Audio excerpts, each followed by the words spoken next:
Diputada, muy buenas noches, ¿cómo estás? Muy bien, gracias Jaime. Encantada de estar aquí contigo y con todo tu auditorio. Te agradezco mucho que hayas venido, esperamos que haya gran auditorio. Muchas gracias. Eres secretaria de la Comisión de Justicia de la Cámara de Diputados. Así es. Eres periodista. Así es.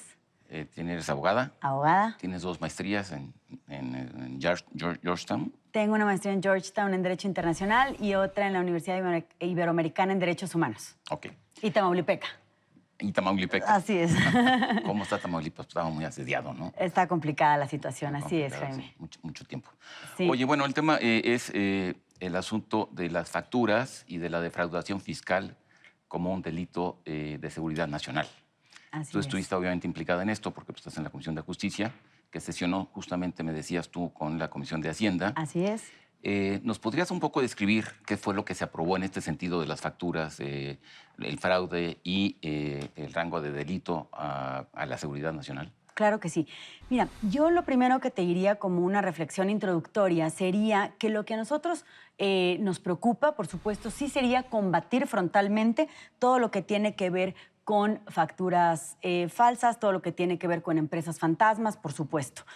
Pero lo tenemos que hacer de una manera muy responsable. Y lo que nosotros hemos estado viendo en la Cámara de Diputados es que muchas de estas reformas que se han estado llevando a cabo, se les pone a lo mejor un título muy llamativo o un título que a lo mejor pudiera parecer muy noble o muy bonito, pero Contra que los está... factureros. Exactamente, pero que esconde a la hora de hacer un análisis puntual, pues un trasfondo mucho más profundo, que es el que nos preocupa a nosotros, que incluye a todas y todos los mexicanos en potencia. A los que pagamos impuestos. A los que pagamos impuestos, me explico. Se está reformando la ley contra la delincuencia organizada para equiparar el tema de las facturas falsas y de las empresas fantasmas, pero también el tema de fraude o defraudación fiscal a delincuencia organizada. Entonces, de entrada... ¿Cualquier defraudación fiscal pasa a ser delincuencia organizada? Así es, una vez que pasa o supera cierto monto. Pero el tema que aquí nos preocupa es que de entrada la delincuencia organizada son 3 o más personas que se reúnen con fines de delinquir de manera permanente, reiterada, etcétera. Y la ilicitud de las conductas excluiría de suyo una definición de meter a contribuyentes o empresas lícitamente formadas a formar parte de este grupo. Y las implicaciones que tiene después es que una vez que se te declara o te llaman a ti como parte de la delincuencia organizada, vas teniendo ciertas consecuencias de haber sido nombrado así. Claro. De entrada no tienes oportunidad de reparación del daño, que muchas veces lo que se trata de hacer cuando alguien comete defraudación fiscal es que le reintegre esos ingresos al fisco y que a lo mejor continuara con su licitud. Eso queda...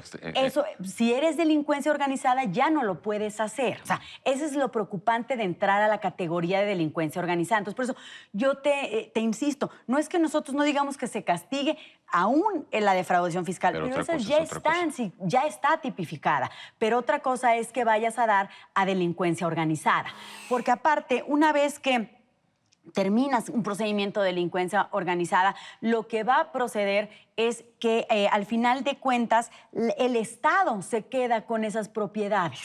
Ahí entra con la ley de extinción de dominio. Que no sería extinción propiamente, porque esto sería extinción. Por ejemplo, cuando empiezas con delincuencia organizada, tú continúas un proceso, al final de eso te pueden decir que te van a incautar tus bienes y que el Estado los va a liquidar, el Estado como lo considere necesario.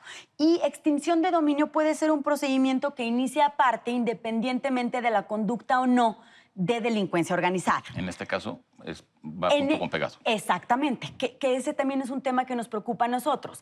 Y posteriormente yo te diría que la reforma que se hizo también al Código Fiscal de la Federación, perdón, al Código Fiscal, está diciéndonos que va a ser lo mismo, o el mismo castigo, el mismo trato recibirá la persona que esté tanto vendiendo como comprando, enajenando este tipo de facturas.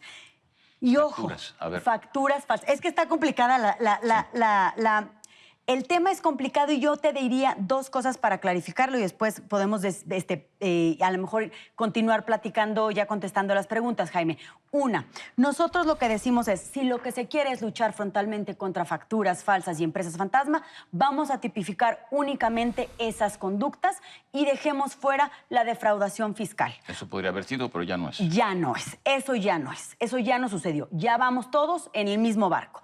Y en defraudación fiscal no necesitas haber utilizado facturas falsas o tener alguna relación con alguna empresa fantasma para ser considerado delincuencia organizada. ¿Cómo entonces? Con cualquiera de las tipificaciones que tiene, defraudación fiscal, puedes ir a dar por algún error de tu contador porque te pases un peso de los montos especificados en la reforma a formar parte o a ser comparado con un cártel. Entonces, ese es el tema fundamental. Y iría ahí el segundo punto que tú comentabas de la Ley de Seguridad Nacional. La Ley de Seguridad Nacional tiene en sus fracciones, donde fue incluida una fracción 13, casos que son lo que se llama poner en riesgo el Estado mexicano. Terrorismo, sabotaje, todos estos que tienen que ver con impedir que se investiguen temas de delincuencia organizada, que se investiguen temas que tienen que ver con la seguridad nacional del Estado en su conjunto. Y nosotros no consideramos que la defraudación fiscal o estos temas que ellos están queriendo meter como delincuencia organizada, te repito, vayan a ser un tema de seguridad nacional. Pero lo que a nosotros nos preocupa en el fondo es que se trató de hacer estas dos conductas para no ir a reformar el artículo 19 constitucional que te habla de los delitos que tienen prisión preventiva oficiosa. Por eso hablábamos nosotros de un terrorismo fiscal y de un populismo penal. Me explico. Para ir a dar al artículo 19 constitucional, que son los que, independientemente de tu proceso, vas a estar en la cárcel enfrentándolo. No sé si tú recuerdas que hace poco se hizo una ampliación al catálogo que causó también mucho revuelo, porque tenemos señalamientos de la ONU en torno a que deberíamos de eliminar la figura de prisión preventiva oficiosa, y nosotros ahora lo que se hizo en la Cámara por petición de la mayoría es aumentar este catálogo de delitos. Entonces, lo que nosotros decíamos es, ustedes quieren meter defraudación fiscal y la utilización de facturas falsas y de empresas fantasmas a un delito de prisión preventiva oficiosa, presenten una reforma al artículo 19 y entonces logren una votación de una reforma constitucional. No se hizo, entonces se pasó a delito contra la seguridad nacional. Exactamente. ¿Por qué? Porque en el 19 te dice que lo que tenga que ver con delincuencia organizada y lo que tenga que ver con seguridad nacional tendrá así también prisión preventiva oficiosa. Entonces, están buscando ese anclaje constitucional, es lo que nosotros consideramos, están buscando el anclaje constitucional a través de estas otras dos legislaciones y por eso el ir a llevarlo a la Ley de Seguridad Nacional, lo cual nosotros consideramos excesivo. Y entonces ahí el populismo penal de decir, miren, ahora estamos combatiéndolo frontalmente de esta manera, como si el hecho de estar ya nada más apareciendo en una legislación fuera a garantizar que se fueran a inhibir o a terminar estos comportamientos. Bueno, no tengo que decir que me parece gravísimo, que comparte completamente tus señalamientos. Muchas gracias. Ahora, ¿hay alguna forma de inconstitucionalidad en esta ley que pudiera ser impugnada? ¿Se puede impugnar esta ley? Se puede impugnar, particularmente el tema que tenemos nosotros en la Cámara es que necesitamos reunir el 30% para poder lograr una impugnación. Y esto tiene que ver con la preocupación que se ha tenido de esta amplísima mayoría que tiene el partido gobernante y sus aliados en la Cámara, porque nosotros consideramos que ahora en esta nueva realidad nacional se debería reducir el porcentaje que se requiere para presentar estas acciones de inconstitucionalidad o controversias constitucionales, pero ahorita ese es otro tema. Ahorita estamos así, exactamente. Y entonces no hay margen. Sí, por parte de nosotros tendríamos que reunir esos temas, pero no esos cuotas. Pero más allá de quién la presente, ¿Hay elementos que Sí. podrían ser inconstitucionales esta ley? Nosotros consideramos que sí. Porque la Comisión de Derechos Humanos ya presentó una controversia o en acción de inconstitucionalidad Fíjate que nosotros consideramos sobre que la sí. ley de extinción de dominio, ¿no? Sobre la ley de extinción de dominio ya se presentó y también utilizando argumentos que en su momento nosotros esgrimimos. Y parte de unos que aplica en nuestro concepto también a esta legislación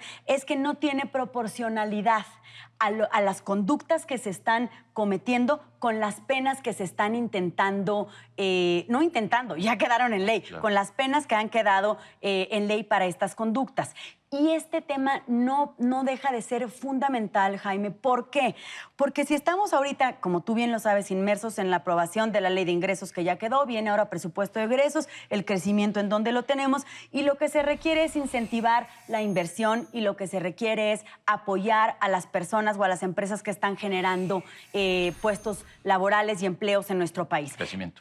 Exactamente. Esto con lo que se está logrando con este terrorismo fiscal es particularmente lo otro, que es inhibir este crecimiento, inhibir estas inversiones y que las personas que ahora están considerando poner a lo mejor más fuentes de trabajo en nuestro país, pues lo estén pensando, porque van a decir, bueno, si efectivamente nosotros haciendo algo bueno vamos a ir a dar a delincuencia organizada. Una pregunta. Sí. Un ciudadano que entra en este proceso, Sí. se le encuentra una defraudación fiscal, dijiste que hay un monto. El monto son 7 u 8 millones. Así entiendo, ¿no? es. Tiene que ser arriba de este monto. Acumulados, así es. Acumulados. Sí, O así sea, es. si te agarran en varios fraudes y acumulas más de 8 millones, tan. Así es. Ok.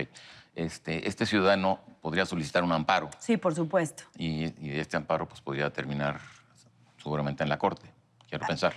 Así es. Entonces, el último resguardo que tendríamos los ciudadanos frente a esta ley que parece a todas luces abusiva, Sí. pues sería el amparo únicamente, hasta ahorita. Hasta ahorita sí sería, y por eso nosotros hemos estado sosteniendo en varios temas, no únicamente en esto, la necesidad de conservar la independencia del Poder Judicial y la fortaleza del mismo.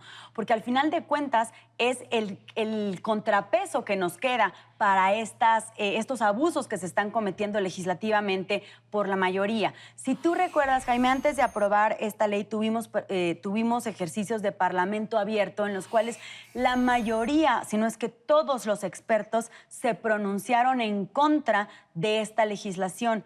La llamaron inadecuada, la llamaron abusiva, la llamaron que era excesiva, apoyando el tema de terrorismo fiscal y al final de cuentas lo único que se logró con estos temas o estos foros de Parlamento abierto fue que quedara un resumen de lo que habían dicho inserto en la exposición de motivos, pero ni siquiera se tomó en consideración alguno de sus comentarios para poder incidir en el dictamen que venía del Senado.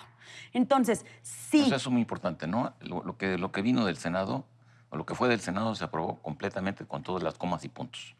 Normalmente eso es lo que está pasando. La mayoría, de hecho, así nos lo dice, la mayoría de Morena y sus aliados, que efectivamente no se le moverá una coma. En resumen, lo que tú estás diciendo, no se escucha a nadie ni se toman en cuenta tus opiniones que pueden ser muy racionales. Muy racionales, sobre todo que son de expertos, porque a lo mejor si nada más fueran de nosotros, diputados de oposición, pudieran decirnos, bueno, es que ustedes tienen temas partidistas Sí. o lo que siempre, los señalamientos que siempre nos hacen cuando se quedan sin argumentos técnicos, Jaime. Diputada Mariana, se nos acabó el tiempo.